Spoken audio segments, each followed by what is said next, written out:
In a world where winter's breath could kill you before dawn, warmth wasn't just a comfort, it was survival, strategy, and power disguised as simple stone and flame. Long before thermostats glowed amber on bedroom walls, the medieval upper classes waged a quiet war against the cold, turning ancient castles and manors into fortresses of heat. Each stone and timber telling a story of desperate invention and cunning design. Imagine a noble household perched atop a frostbitten hill. In Yorkshire, the wind howling like a chorus of wolves beyond walls 12 feet thick. Inside, a vast hall flickers with shadows thrown by a fireplace so massive that one could step inside and not touch the soot-blackened stones that line its gullet. This fireplace is no modern trinket with the polite click of a gas starter. It is a living, crackling beast, one that devours entire forests by winter's end. Each log a tribute to the noble's command of warmth and woodcutters alike. These flames are not merely for comfort, they are status made tangible. The bigger the hearth, the greater the house, the more secure the family. Some manors burn through more than 150 logs each week. A single week's fire could build a cabin in the woods. Yet here, it is only fuel to feed the appetite of stone chambers and frigid corridors. Servants move like ghosts through the darkened tree lines, axes in hand, feet crunching snow, dragging back branches in numb fingers so their lords might gossip by the flames and plot their futures. But the fire was only the beginning. The real genius lay in the spaces around it, in the chimneys that rose like primitive skyscrapers, funneling out smoke that would have choked the living if left to linger. Before the chimney's birth, entire halls hung thick with haze, walls and drapery heavy with the stink of charred oak and pine. But a simple shaft of stone changed all that, pulling the suffocating blackness away so that breath and warmth could share the same room. It was, for its time, nothing less than architectural alchemy. In the depths of these cold fortresses, warmth spread like rumor, uneven, selective, favoring those clever enough to sit close, to claim the coveted seat where the heat hit hardest. There was no thermostat, only a dance of chairs and benches, each scrape across the flagstones, a quiet negotiation for the next hour's comfort. And so, whole families would gather near the blaze, wrapped in layers of wool and fur, telling tales under the timber-bird beams while winds battered the arrow slits. These gatherings were more than chance. Heat, after all, breeds conversation, and conversation is where power shifts hands. In these flickering circles, secrets moved faster than sparks, and the fireplace became the social network of the age. Around it, nobles shared scandal, alliances formed, feuds ignited. What warmth began, the human heart often finished. Beyond the great halls, the bedrooms awaited. Sanctuaries in name, but not in temperature. If the fires downstairs were insatiable dragons, the bedchambers above were frozen caves. The stone walls, a silent reminder that winter is patient.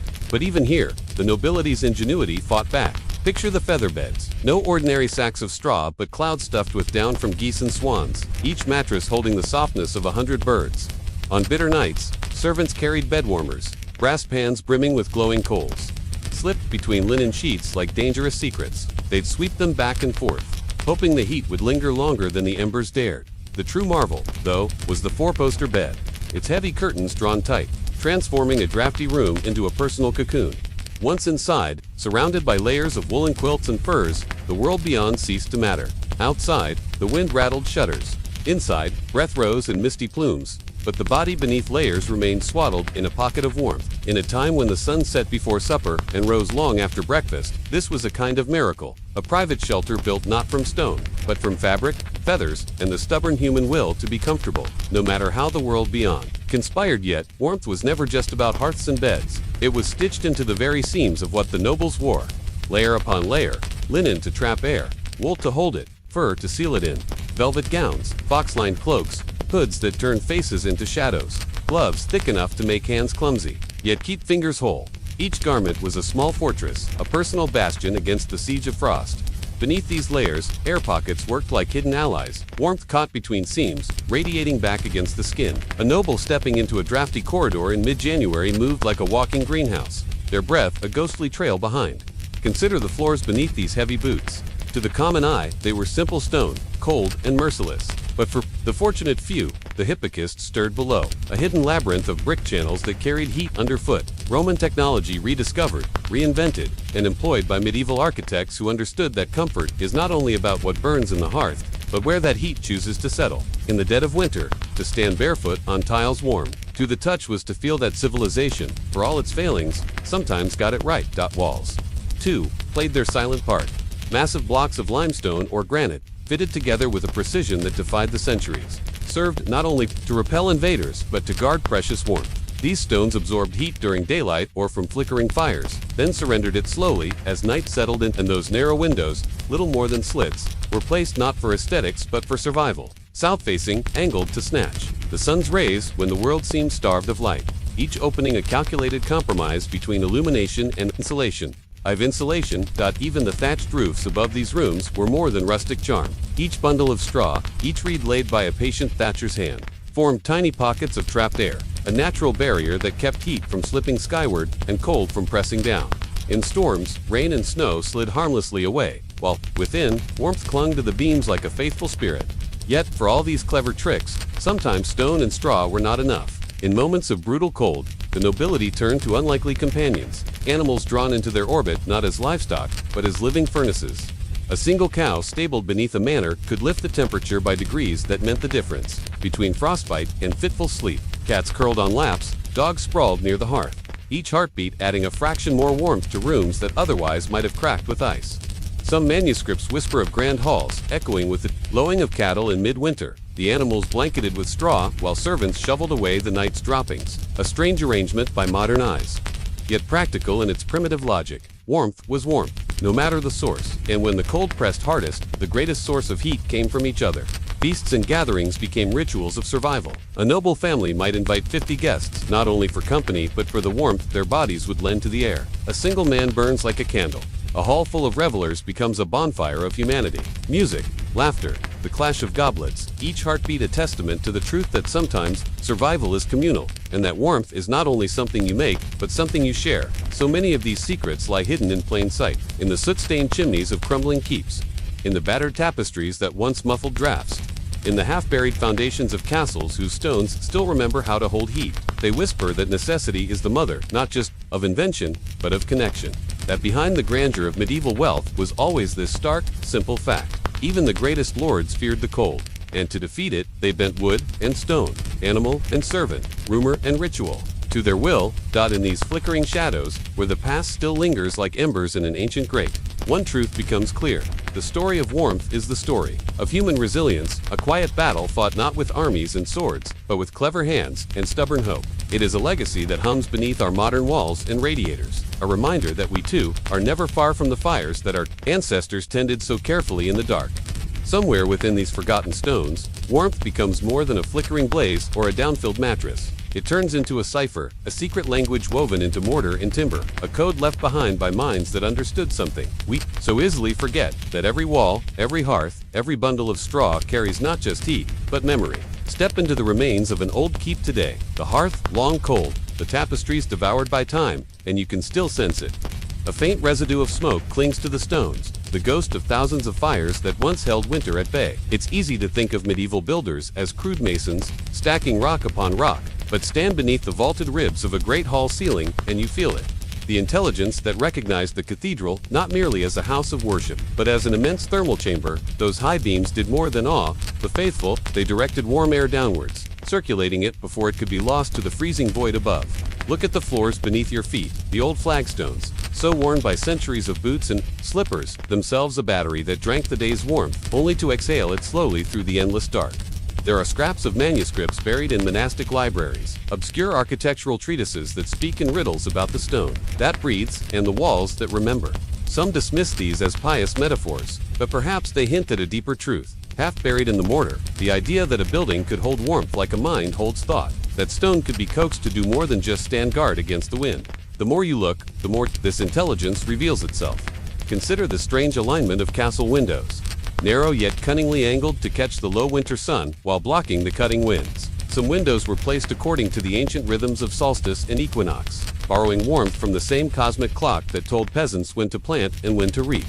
Even the placement of entire villages followed this hidden geometry. A hamlet might nestle against the southern slope of a hill, shielded from the northern gales. The main road would curve like a spine. Houses pressed tight in a huddle, not just for defense against raiders, but for collective warmth, each rooftop lending shelter to the next. There are surviving manorial records, brittle parchment, scratched with ink the color of midnight, listing how many cords of wood were owed by each tenant. But nowhere do they mention the quiet calculus of survival, the understanding that too many dead branches stripped from the Lord's forest could leave the soil bare, windswept, barren for generations.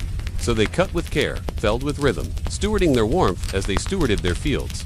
And what of the people who kept these fires alive? We speak of lords and ladies, but behind them, the unseen hands, the firewardens who rose before dawn to stoke embers, the scullery boys who braved the freezing dark to split wood, the seamstresses who layered wool into cloaks as thick as shields. They were the hidden engineers of comfort, the nameless architects of every sigh of relief when the cold was forced back another day. Within these routines flickered something older still, a remnant of beliefs that blurred the line between physical heat and spiritual light. Across Europe, folklore spoke of the hearth as a living soul of the house, its flame and eye that watched over the family. To let it die was more than inconvenience. It was a breach of trust with ancestors who lingered by the fire, invisible guardians against the long dark. In the far reaches of northern Europe, stories told of the Tomp, the house spirit who protected the farm so long as its hearth remained tended. In the highlands, they spoke of the Kali, the divine hag of winter, whose icy breath could freeze a flock overnight, and whose wrath might be softened by a well-banked fire. Beneath the stone and soot, warmth was always tangled with the sacred. Walk deeper into this forgotten warmth, and you will find the most unexpected companions. Ancient texts that hint at an even older science, an esoteric knowledge folded into the design of hearths and walls. Some fragments copied and by monkish hands speak of Roman hypocausts built atop Greek blueprints, yet layered with cryptic symbols that have more in common with alchemical diagrams than with construction manuals. Was this merely practical knowledge, or the residue of a deeper code, a belief that heat could transmute not just air, but spirit? It would not be the first time the mundane hid the profound. In the crypts beneath certain chapels, masons left sigils etched behind hearthstones, spirals, knotwork, labyrinthine marks that served no structural purpose. Some say they were charms to trap evil spirits. Others believe they marked the secret flow of warmth, aligning stone veins like a network of ancient arteries. No one truly knows, because those who understood it spoke in riddles, fearing the inquisitors, who might brand such knowledge heresy. Centuries passed, the old knowledge flickered and faded, replaced by coal and steam, then wires that carried heat with the flick of a switch. But even now, when we stand beside a crackling fireplace or pull a wool blanket over our shoulders, we echo those same primal acts. We gather, we share, we remember, we become the living embers our ancestors once were, holding the cold at bay, not just with flame, but with one another. And maybe that is the final secret hidden in these ancient stones. That warmth was never truly about the fire alone, it was always about connection, the bond between those who built the walls, those who kept the fires alive, those who gathered close when the winds howled outside. It was about a lineage of survival that stretches from the first spark struck in a damp cave to the last ember that fades behind a castle's crumbling hearth. When you next feel the heat from a fire seep into your bones, remember that you stand in the same quiet miracle that medieval nobles once conjured with forests and stone. Remember the servants who hauled logs through snowdrifts, the masons who laid thick walls like memory made solid, the farmers who let a cow sleep near their door so that dawn might find them breathing. In that warmth lives an ancient vow, that no matter how long the winter, we are never truly alone. The cold may wait patiently in the corners of old towers and under the eaves of thatched roofs, but so too does the memory of a million fires. Each one proof that comfort is never given freely. It is earned, tended, passed down like a flame cupped between generations. In this soft glow of forgotten hearts, you might see more than survival. You might glimpse the outlines of a mind that knew how to turn stone into shelter, flame into a signal, and the deepest dark into a place where stories and bodies could huddle close and wait for the light to return. Somewhere, beneath the soot and the splinters, the warmth remains. It waits for you in every creak of ancient beams, every crackle of firewood, every shiver that reminds you how fragile our warmth truly is, and how precious the ways we keep it alive. So listen to the old stones. They have always known how to breathe. All you have to do is lean in close enough to feel it. Beneath the grandeur of stone ramparts and the roar of great fireplaces, there lingered another dimension to the medieval pursuit of warmth, one less visible but no less vital. It wasn't only about blazing hearths and feather-stuffed beds, but about how entire communities wove themselves together, thread by thread, to hold back the chill that threatened their bones and spirit alike. In this subtle dance between survival and sophistication, warmth became a currency of trust, a bond that shaped households, manners, and entire villages in ways that official chronicles have long overlooked. Step beyond the castle's main hall, past the arched corridors and heavy oak doors, and you might find yourself standing in a cramped kitchen, bustling with heat that feels alive. These kitchens, cavernous in some places, low-ceilinged in others, were the beating heart of a noble household. Great iron cauldrons hung over open fires, their bubbling stews perfuming the stone walls with steam and spice. Roasting spits turned ceaselessly, driven by hand or by primitive clockwork. The work was brutal, but the heat it created spilled out into the halls beyond, becoming an accidental blessing for freezing servants darting past with baskets of bread and barrels of ale.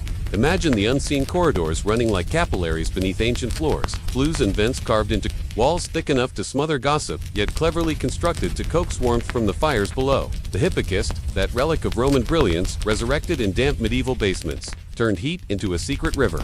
Warm air would drift through these passages, gently seeping upward into chambers above.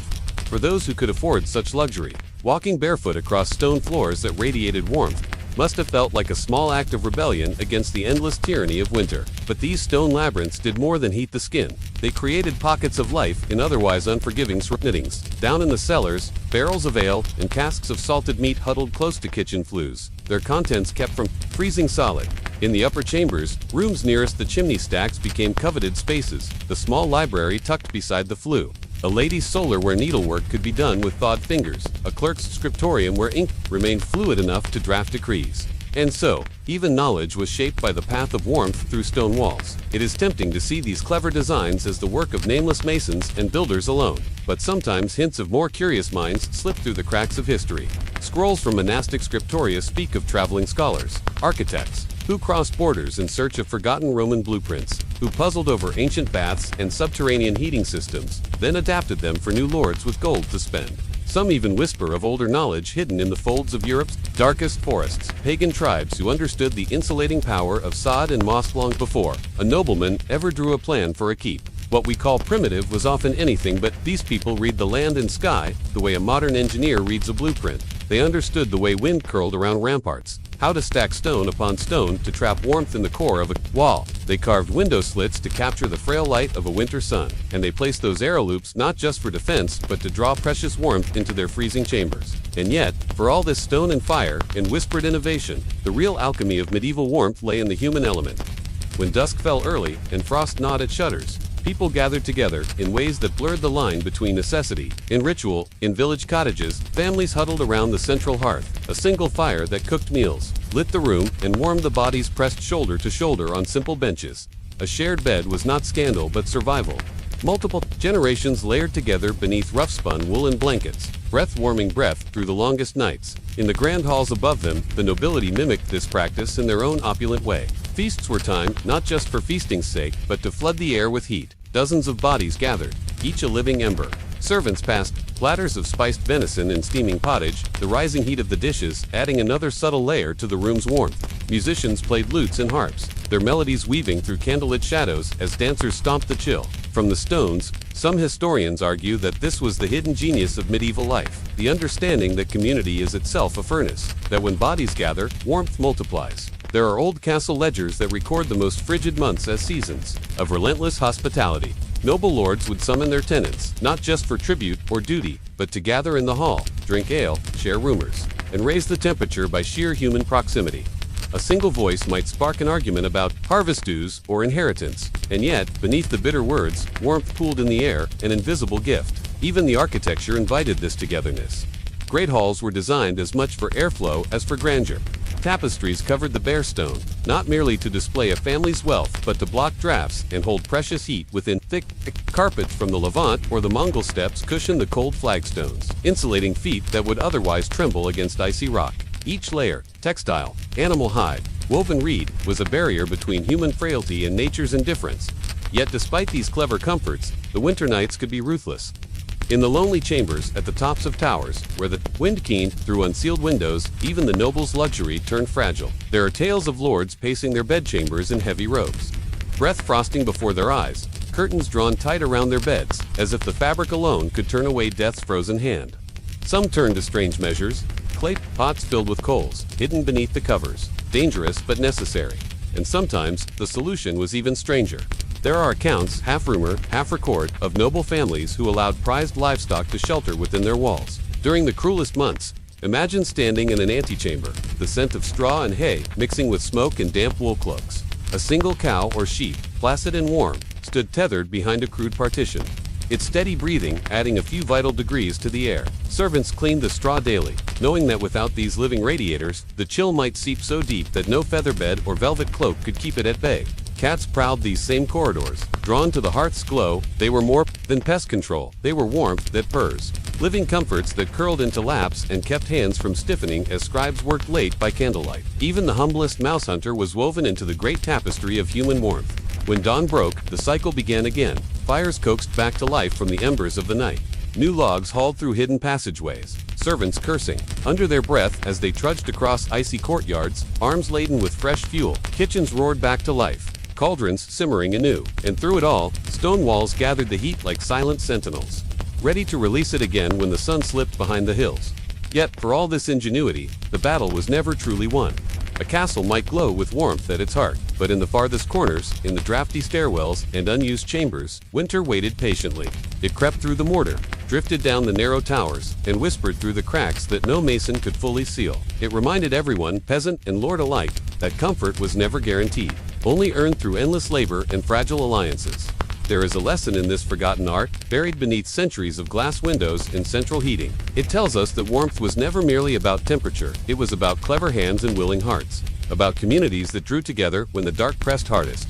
It was about stone that remembered the sun's kiss, about animals welcomed indoors, about laughter that rose like smoke to join the rafters. In these old walls, there still hums a trace of that ancient warmth, a reminder that even now, in our glowing rooms, we are not so far from the fires our ancestors built. The cold is never truly gone, but neither is the knowledge of how to keep it at bay, when all you have are your wits, your courage, and the warmth of one another. This quiet genius of survival echoes across the centuries, hidden in the soot of old chimneys and the thick weave of faded tapestries. It waits for anyone who cares to listen, to feel the stones with a palm, to trace the forgotten paths of heat through corridors that once held secrets as fierce as any flame. And so the story of warmth, that oldest of human quests, continues, flickering, fading, then flaring to life again in the places we least expected. For in the end, the cold may be patient, but so are we.